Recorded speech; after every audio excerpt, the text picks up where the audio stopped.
Queridos filhos, nós vamos fazer hoje a leitura orante, continuando profeta Elias. Vamos dar uma olhada, 1 Reis, capítulo 17, versículo 1. E eu vou fazer uma recapitulação de ontem e seguimos. Ontem nós falávamos sobre Elias e a seca. O rei Acabe pecou contra o Senhor, mais do que qualquer um dos que haviam sido reis antes dele. Por isso Deus envia o profeta Elias. Elias vai para El-Carit, numa fonte, depois de ter anunciado a seca. Elias recebe a ordem: sai daqui, dirija-se para o oriente, esconda-se junto ao córrego de El-Carit e fica a leste do Jordão. Você poderá beber da água do córrego. Eu ordenei aos corvos que levem comida para você. Elias partiu e fez como Javé ordenara. É o começo da caminhada. No Êxodo, a travessia do Rio Jordão para entrar na terra prometida marcou o fim da caminhada de 40 anos pelo deserto. Na história de Elias, que acabamos de ouvir ontem, acontece ao contrário. Ele atravessa o Jordão, mas para sair da terra prometida e voltar para o tempo do deserto, pois a aliança estava quebrada. A ligação com Deus estava interrompida. Tudo precisava ser refeito. Precisava retomar a aliança. A bondade de Deus é maior que a infidelidade do povo. Deus sempre oferece uma oportunidade. E Elias, como o profeta, é convidado a iniciar esse retorno. El-Carit é a primeira etapa. O que vem hoje está em 1 Reis, capítulo 17, versículo 7. Elias e a viúva de Sarepta. Toca o sino, sacristão. Então, o Senhor Deus disse a Elias: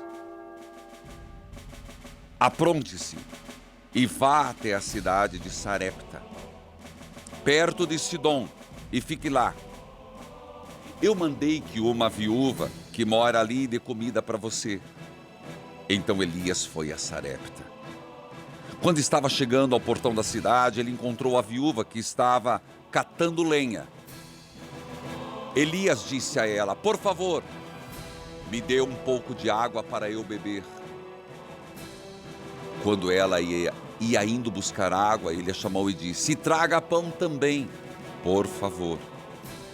Porém, ela respondeu: juro pelo seu Deus vivo, o Senhor, que não tenho mais pão. Só tenho um punhado de farinha de trigo numa tigela, um pouco de azeite num jarro. Estou aqui catando uns 2 pedaços de pau para cozinhar alguma coisa para mim e meu filho. Vamos comer e depois morreremos de fome. Não se preocupe, disse Elias.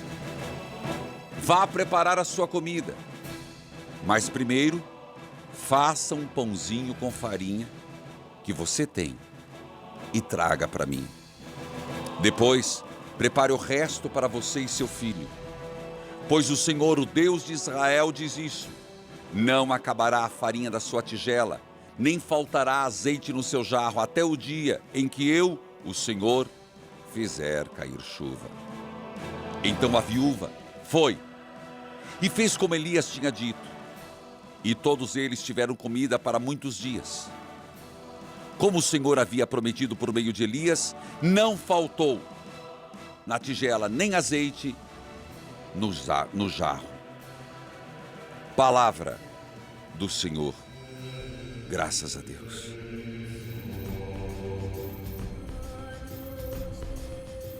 A história continua, ainda com a viúva de Sarepta. Mas por hoje ficamos nesse texto. Elias é enviado por Deus a uma viúva, numa cidade de Sarepta, por isso a viúva de Sarepta. Elias, o profeta, chega perto da mulher, vai trabalhando na tua cabeça, vai contando a história para você mesmo, como se você estivesse contando para o teu filho, e por favor, faça isso hoje à noite, ao invés de ficar contando outras coisas, conta a historinha da Bíblia, esse é um ótimo texto. Elias vai até lá e encontra essa mulher no portão da cidade, catando lenha. Elias disse: por favor, mulher, me dê um pouco d'água para beber. Ela ia buscar. Então ele disse ainda mais: me traga pão também, por favor. Então ela conta para Elias: juro pelo Deus vivo, o Senhor, que eu não tenho mais pão. Eu só tenho na minha tigela um punhado de farinha de trigo e um pouquinho de azeite num jarro. Na verdade, eu estou aqui para pegar 2 pedaços de lenha, 2 pedaços de pau. Vou para casa, preparar um pãozinho, eu e meu filho vamos comer e depois morrer de fome. É quando Elias diz: não te preocupe, vai preparar a sua comida, mas primeiro faça um pãozinho para mim e depois o que sobrar para vocês. Pois o Senhor Deus disse: não acabará a farinha de sua tigela, nem faltará azeite em seu jarro até o dia em que o Senhor fizer cair chuva. Então a viúva fez o que Elias tinha dito e não faltou. Como entender esse texto? Teria Elias sido egoísta? Num primeiro momento, não dá a impressão que ele está tirando da boca de 2 famintos miseráveis?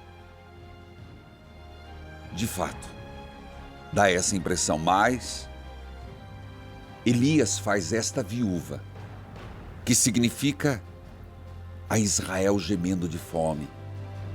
Essa viúva que não tem nome, é só de uma cidade, significa um povo faminto. Um povo faminto que leva à morte seus filhos. Mas então não existiu a viúva? Claro que existiu. Nosso Senhor fala sobre isso lá no Novo Testamento. Mas simboliza, é mais do que um fato.